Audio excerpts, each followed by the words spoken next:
J'ai sorti les lunettes, j'ai sorti le carnet et j'ai l'ordinateur en face de moi. Aujourd'hui, on va voir comment trouver ses clients sur Internet. Voilà, j'ai demandé quel était vraiment le challenge le plus commun, le plus répandu et c'est ce qui est revenu au top, c'est comment trouver ses premiers clients sur Internet. Alors on va partir d'ici pour un débutant qui se lance, pour un freelance qui a des compétences. Donc aujourd'hui, tu as une compétence et tu aimerais trouver des clients prêts à payer pour cette compétence.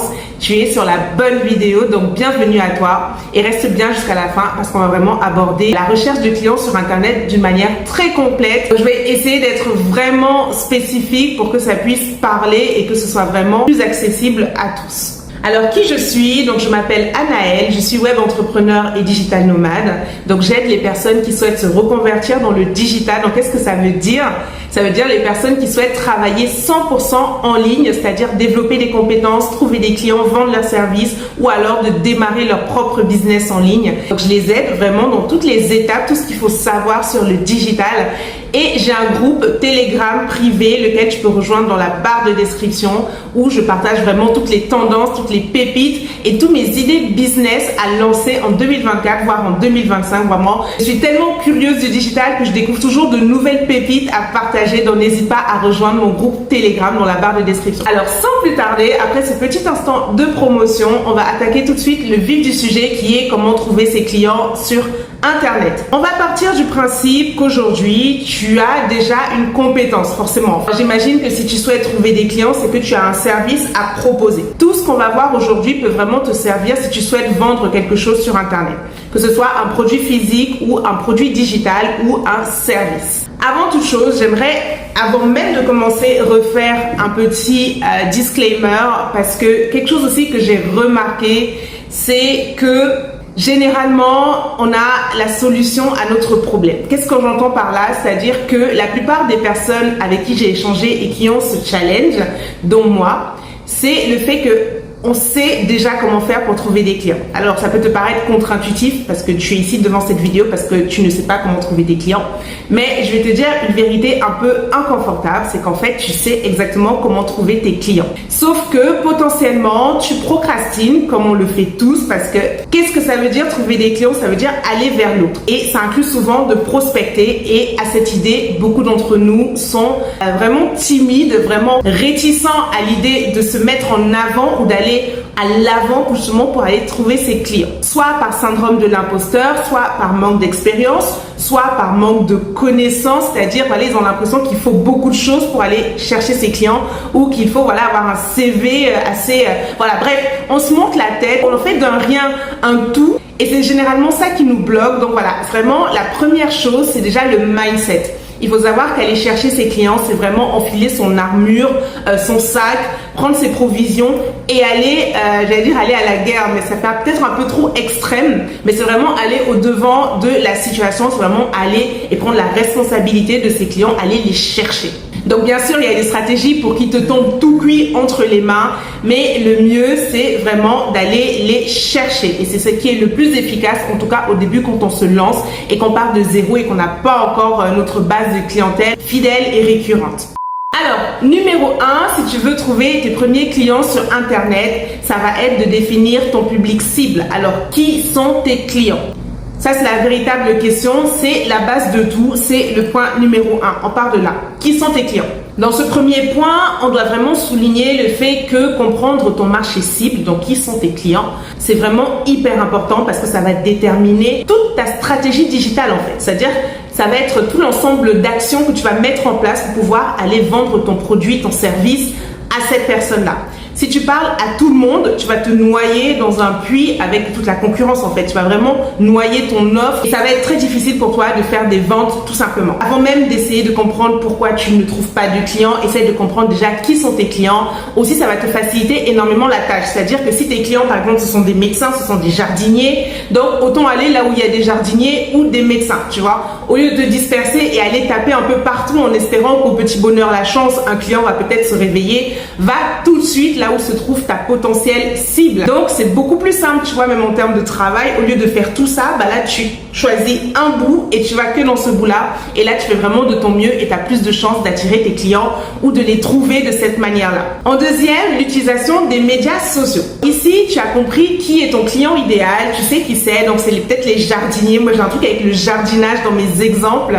Donc on va dire que ce sont les jardiniers et tu vas repérer où se trouvent les jardiniers sur internet. Donc ça peut être dans des sites, dans des forums, dans des groupes Facebook aussi. Tu vas avoir des groupes dédiés aux jardiniers. Donc l'idée ici c'est vraiment d'aller intégrer toutes ces communautés-là et commencer à te faire un nom entre parenthèses dans ces communautés-là, c'est-à-dire proposer tes services, apporter de la valeur, te faire connaître en fait, commencer à faire en sorte que ces personnes-là te connaissent, te reconnaissent, même s'ils n'achètent pas tout de suite. En tout cas, ils seront de plus en plus familiers avec toi et ils verront que tu es quelqu'un de legit, c'est-à-dire quelqu'un de qualifié potentiellement, qui peut leur apporter une solution à leur challenge en fonction du service que tu proposes. Voilà, j'espère que c'est très clair, mais tu vois qu'en fait c'est très simple, mais tout part vraiment d'une clarté.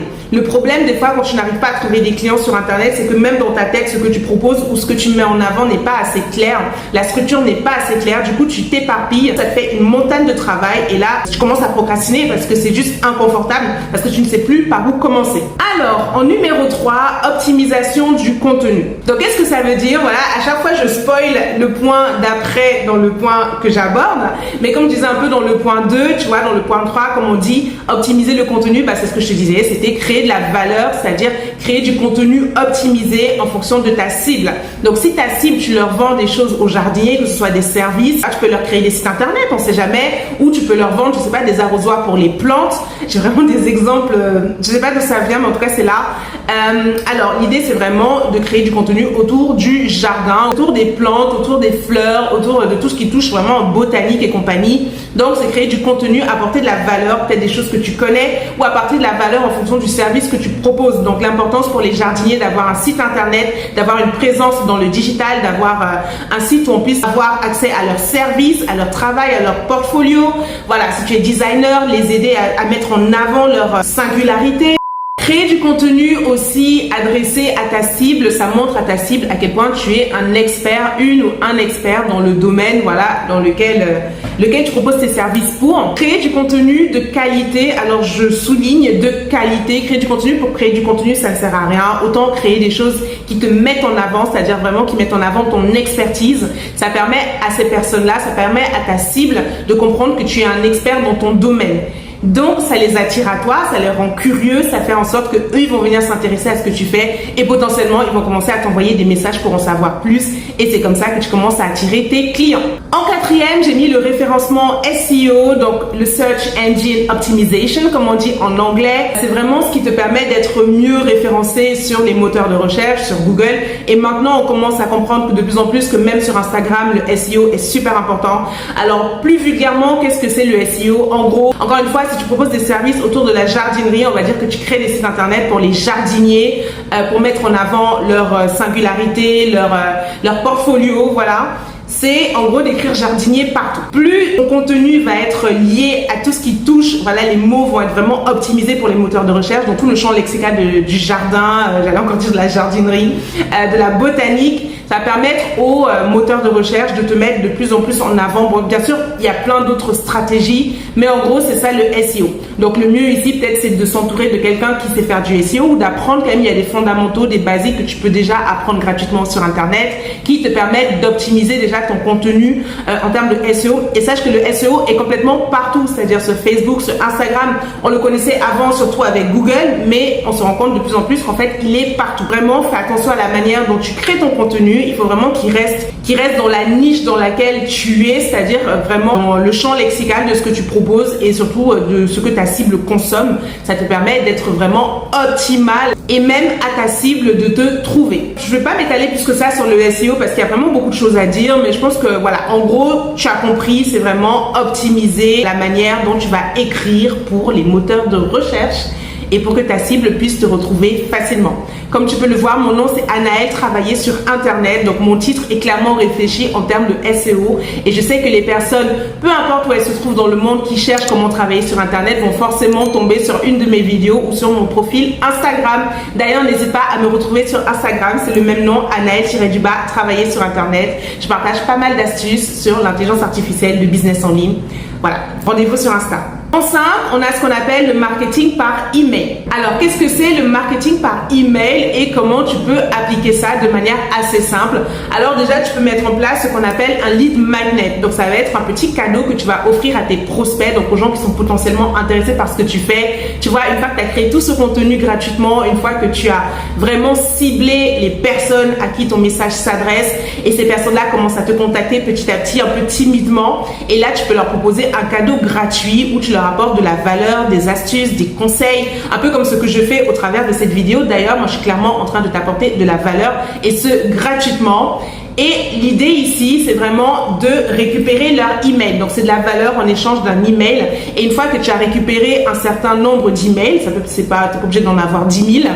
Déjà, avec une vingtaine d'emails, tu peux commencer à lancer des petites campagnes où tu parles de tes services, où tu parles de tes achievements, de ce que tu as fait, de tes, comment on dit en français, tu parles du travail que tu as fait, des résultats que tu as eu, et c'est comme ça que tu commences à vendre en fait petit à petit. Voilà, rien de très agressif, mais en tout cas tu fais ce qu'on appelle du nurturing. Ça veut dire que tu commences à éduquer tes prospects sur la qualité de ton travail, la qualité des services que tu proposes, et potentiellement mettre des liens justement pour que ces personnes prennent rendez-vous avec toi ou alors achètent directement tes services. Donc c'est ce qu'on va appeler le marketing par email. Donc tu as vraiment deux façons, soit ce sont des newsletters, soit tu fais des campagnes dans le but de vendre quelque chose, voilà, au bout d'une campagne de 2, 3, 4, 5 mails. Et c'est une stratégie que tu peux mettre en place. Voilà, après c'est rien d'urgent, il faut vraiment prendre le temps de faire les choses étape par étape et de pas griller parce que sinon rien ne fonctionne au final et tu te retrouves comme à la case départ. C'est le meilleur moyen également de construire une communauté, donc de personnes qui te suivent et qui sont potentiellement intéressées par les services, produits que tu proposes et potentiellement tes futurs clients. En 6, j'ai mis réseautage en ligne. Donc c'est pareil, c'est hyper important. Ici, l'idée c'est vraiment de t'intéresser un peu à ce que font tes concurrents ou alors des personnes qui sont un peu dans la même niche que toi, enfin en tout cas qui proposent un peu les mêmes services que toi. Pourquoi pas s'entraider, pourquoi pas collaborer ensemble. On a toujours des choses à s'apporter les uns les autres. Il faut savoir qu'on est tous différents même si on propose les mêmes services. Certaines personnes auront un moyen d'apporter leur service ou un moyen de présenter leur offre qui sera différent de la tienne et tu auras toujours cette particularité que les autres n'ont pas. Voilà, je pense qu'il faut vraiment pas se voir comme des concurrents. Le marché il est assez grand, les gens sont assez divers et variés pour qu'il y en ait pour tout le monde et ça sert à rien d'être paniqué ou quoi que ce soit. En tout cas, tes stratégies, ce sont tes stratégies et celles de personne d'autre. Donc garde ça en tête. Et le fait des fois de justement réseauter, le fait d'avoir des contacts ou d'avoir un réseau voilà, d'entrepreneurs, ça peut aussi être intéressant quand tu fais, je sais pas, des podcasts, des vidéos ou même des lives, tu vois, d'inviter des personnes et parler ensemble des challenges que vous rencontrez vis-à-vis de vos prospects ou autres. Ça participe vraiment à ce qu'on appelle ton branding, donc ton image de marque sur les réseaux sociaux. En tout cas, moi, je trouve que le réseautage, c'est vraiment super, super important.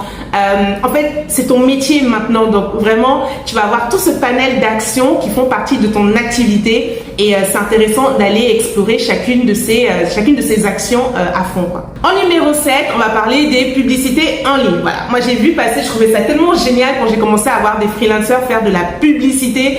Je voyais des têtes de personnes qui proposaient des services en boucle sur les réseaux sociaux. Je me dis, ah mais lui il a du culot. Et moi j'aime beaucoup ça, les gens qui n'hésitent pas à se mouiller entre parenthèses parce qu'on sait comment c'est difficile de se mettre sur le devant de la scène parce qu'on sait jamais en face de qui on va tomber et quel genre de retour on va avoir. Enfin, on sait qu'il y a toujours des gens un peu négatifs, un peu mal intentionnés qui peuvent avoir accès à nos vidéos ou à notre contenu et essayer de nous descendre ou essayer de voilà, d'être vraiment mal intentionné, d'être méchante gratuitement. Heureusement, je te rassure, la majorité des gens sont quand même adorables.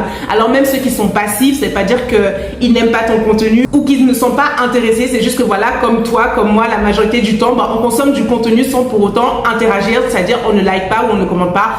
Mais à culpa, je le fais, donc je comprends parfaitement, c'est pas grave, it's okay. Mais en tout cas, voilà, faire de la publicité en ligne, je sais que c'est vraiment se mettre en avant, donc il faut se mouiller un peu. Mais le jeu en vaut la chandelle, ça te permet d'avoir des clients, ça te permet de vraiment toucher un maximum de personnes, c'est l'avantage de la publicité. Alors ici, tu as vraiment deux options pour pouvoir faire de la publicité. Alors déjà, On parle de quelle publicité? On parle de la publicité en ligne telle que Google Ads, Facebook Ads, LinkedIn Ads, etc., etc. Il y a vraiment un peu de tout, même sur Pinterest, tu as de la publicité. C'est un excellent moyen de trouver ses clients, mais ça nécessite un investissement financier. Mais c'est un investissement qui est quand même très vite rentabilisé parce qu'il suffit que tu fasses 1, 2, 3 ventes.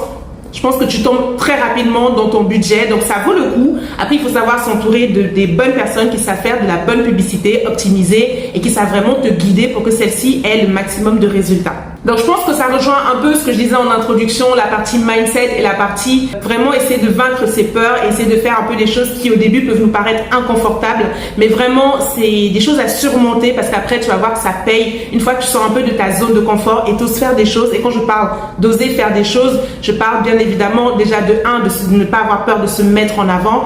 Les gens n'achètent pas s'ils n'ont pas confiance en toi, s'ils ne savent pas qui tu es. Donc déjà, il faut quand même se présenter. Je te dis pas de devenir une star des réseaux sociaux, mais au moins montrer un peu ta personnalité, un peu qui tu es. C'est aussi une des choses qui va te permettre de te différencier des personnes comme toi, de tes concurrents entre parenthèses.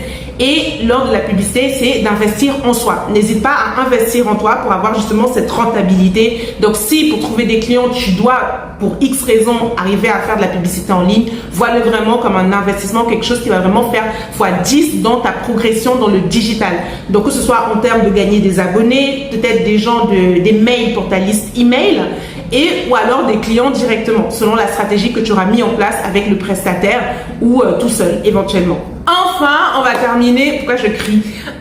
Enfin, on va terminer sur le 9, donc le dernier qui est l'analyse des performances. Alors moi, j'ai mis 7 ans à comprendre l'importance des KPI, Key Indicator Performance, donc les clés indicatrices de performance, si tu préfères, en français. Donc ici, l'idée, c'est vraiment d'analyser ce qui marche, ce qui ne marche pas. Regarder les chiffres, regarder les statistiques, regarder les courbes.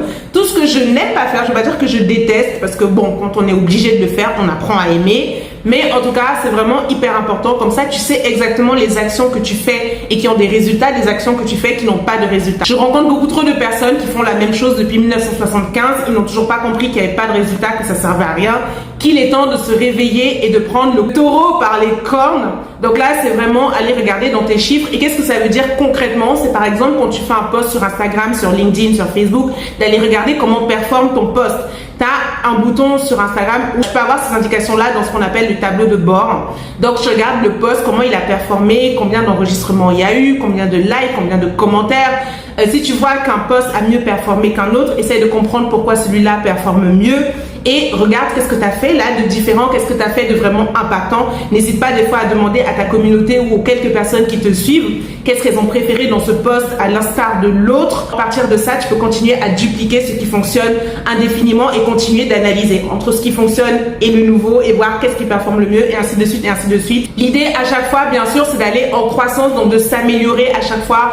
Ne sois pas découragé si tu n'as pas de likes, si personne n'interagit avec ton contenu, si voilà, il y a 0 vue, tu perds des abonnés. Continue de persister. Vraiment, je sais que c'est pas évident. Moi, je donne tous ces conseils, mais c'est toujours un peu, voilà, il y a des phases avec et il y a des phases sans. Ça fait partie du jeu, mais dis-toi bien que ton travail n'est jamais vain. Tout ce que tu crées, tout ce que tu apportes comme valeur, donc déjà, ça reste sur Internet. C'est-à-dire que ça peut pas péter aujourd'hui, mais ça peut péter demain, ça peut exploser dans 3-4 jours, dans des mois, dans des années. Mais en tout cas, essaie toujours d'être qualitatif, d'être vraiment fidèle à toi-même, d'être vrai dans tout ce que tu fais et ne te décourage pas. Au pire du pire des cas, tu auras appris comment mieux créer du contenu, comment mieux parler de ta solution, comment mieux rédiger limite des posts ou alors rédiger la valeur que tu proposes. Et voilà, tu ne peux aller que en t'améliorant. Alors, donc l'idée, bien sûr, c'est ne serait-ce que d'avoir tes 10 premiers clients et une fois que tu vas voir les résultats de fou que tu auras avec ces clients-là, ça va tellement booster ta confiance en soi qu'en fait, ton contenu sera de mieux en mieux parce que tu auras de plus en plus de ce qu'on appelle des social proof, donc des témoignages. Et tes clients peuvent également commencer à te recommander autour d'eux. Donc, c'est vraiment un cercle vertueux qui se met en route. Si tu as aimé cette vidéo, n'hésite pas à liker, à t'abonner. Je pense faire de plus en plus de vidéos comme ça. Voilà, je te débunk un peu certaines pratiques où je t'apporte vraiment énormément de valeur sur un peu tout ce brouillard du digital et qu'est-ce que ça veut dire avoir des business en ligne, qu'est-ce que c'est que tout ça. Et je vais vraiment essayer d'apporter le plus de clarté possible pour que tu puisses te lancer facilement ou alors réussir ton entreprise assez rapidement. Donc voilà, n'hésite pas également à nous rejoindre dans la communauté sur Telegram et moi je te dis à très bientôt pour une nouvelle vidéo. Ciao!